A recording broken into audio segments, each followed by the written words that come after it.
ఊహించిన రీతిలో కొన్ని రోజుల కింద ఒక ఇన్సిడెన్స్ జరిగింది. ఈ రోజున కనుక నేను ఇలాగే సజీవుడిగా ఉండడానికి గల కారణం నిజంగా దేవుడే దిగి వచ్చి నా జీవితంలో అద్భుతాన్ని దేవుడు జరిగించాడు.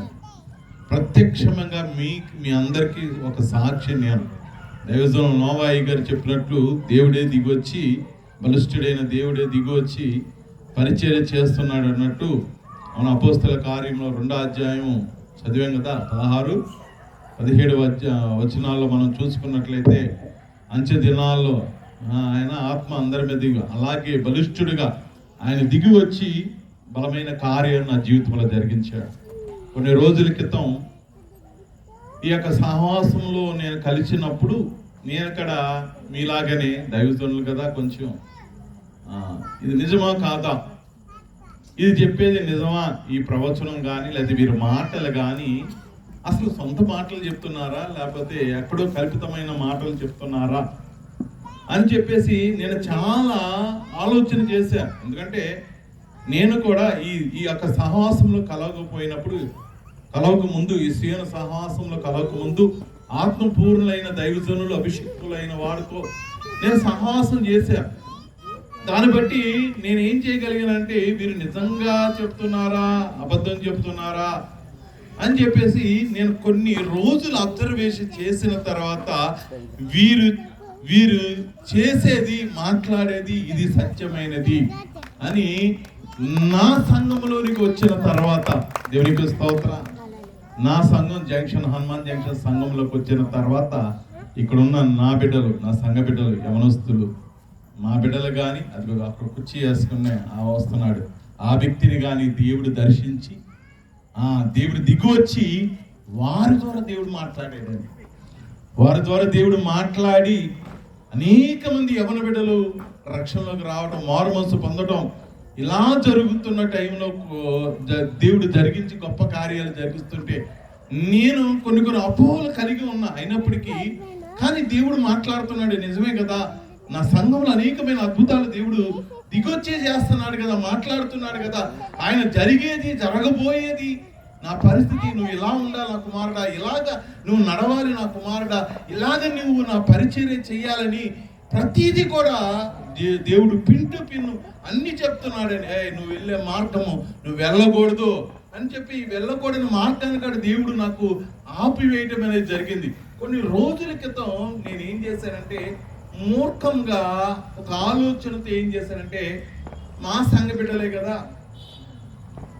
అని గృహదర్శనాలకి నేను వెళ్ళాను.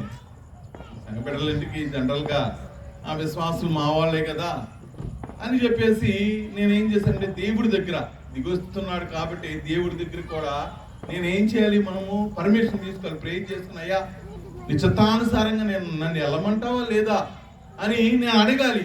దేవుని దగ్గర పర్మిషన్ తీసుకోకుండా నా సుచితమైన ఆలోచన ద్వారా, నా సొంత ఆలోచనలో నేనేం చేశానంటే వెళ్ళి గృహ దర్శనాలు చేయటం వల్ల ఒక ఇంటిలో ఉన్న ఒక దురాత్మలు అవి ఏం చేసినాయి అంటే నా వెంటే వచ్చి నన్ను అలుగుకుని అవి ఏం చేయబోయినాయి అంటే ఒక భయంకరమైన అనారోగ్యాన్ని తీసుకొచ్చినాయి నా నైట్. అంతకుముందు ఒకసారి అలాగే వచ్చింది.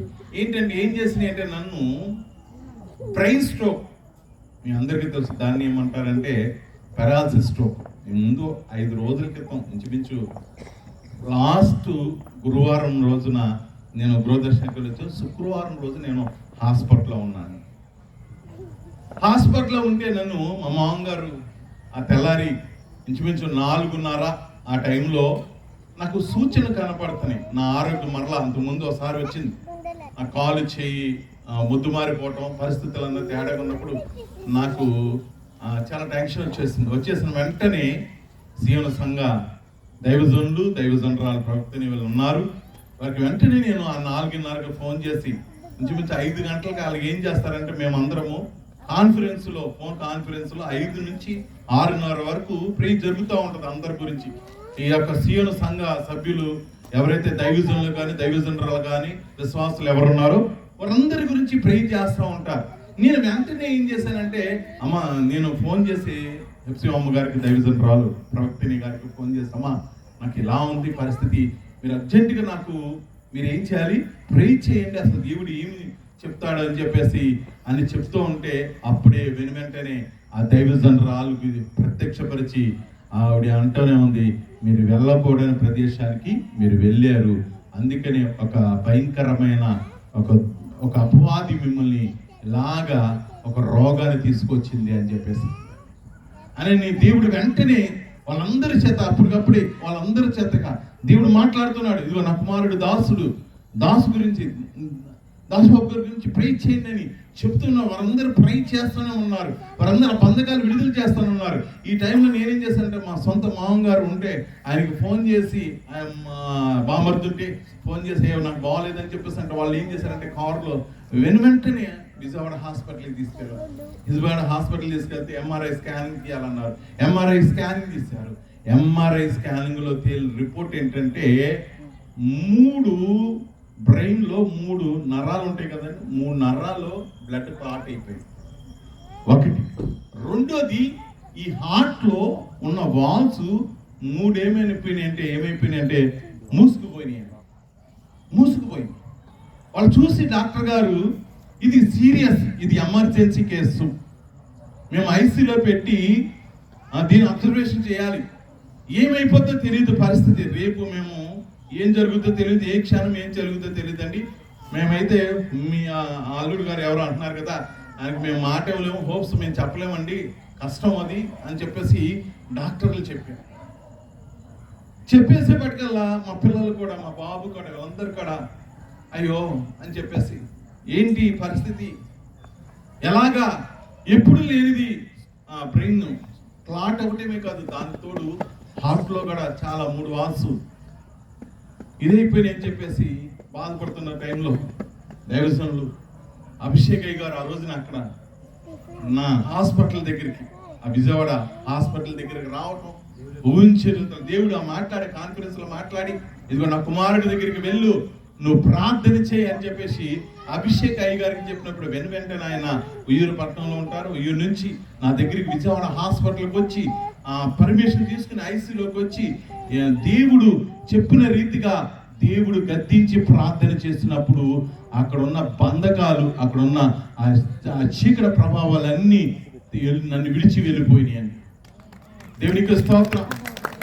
ఎప్పుడైతే విడిచి వెళ్ళిపోయినాయో మరలా రేపు పరిస్థితులు ఎలాగో మళ్ళీ చెక్ చేస్తారు కదా అని చెప్పేసి మళ్ళా టెస్టులు చేశారు, ఎకో టెస్ట్ ఇవన్నీ మొత్తం మళ్ళా టెస్ట్ చేస్తే ఆ డాక్టర్ గారు ఆశ్చర్యపోయారు. ఏమన్నారంటే మా బ్రదర్ని, తర్వాత నా దగ్గర ఉన్న విశ్వాసం గారు పిలిచి, ఏం జరిగిందో తెలియదండి, వీళ్ళు దేవుడు గొప్ప దేవుడు అనుకుంటా, అసలు నిన్నున్న రిపోర్ట్లు వేరు, ఈ రోజున్న రిపోర్ట్లు వేరు, ఇదిగో మేము ఐసీ నుంచి వెంటనే మేము నార్మల్ దానికి డిశ్చార్జ్ చేసేస్తున్నాం, 2 రోజుల్లో పంపించేస్తాం అన్నాడు. దేవునికి స్తోత్రం. ఇది ఎవరి వల్ల జరిగింది?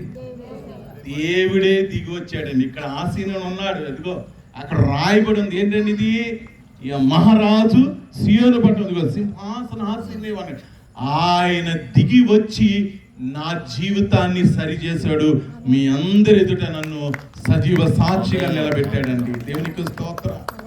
ఆయన దిగి రాకపోతే, ఆయన నన్ను దర్శించకపోతే ఈ రోజు నేను ఏమైపోయానంటే మరణానికి అప్పగించబడి ఉండేవాడినండి. దేవునికి స్తోత్రం. నా దేవుడు దిగి వచ్చి నన్ను ఏం చేశాడంటే మరణములో నుండి జీవములోనికి మీ అందరి ఎదుట నన్ను సజీవుడిగా నిలిపాడు. దేవునికి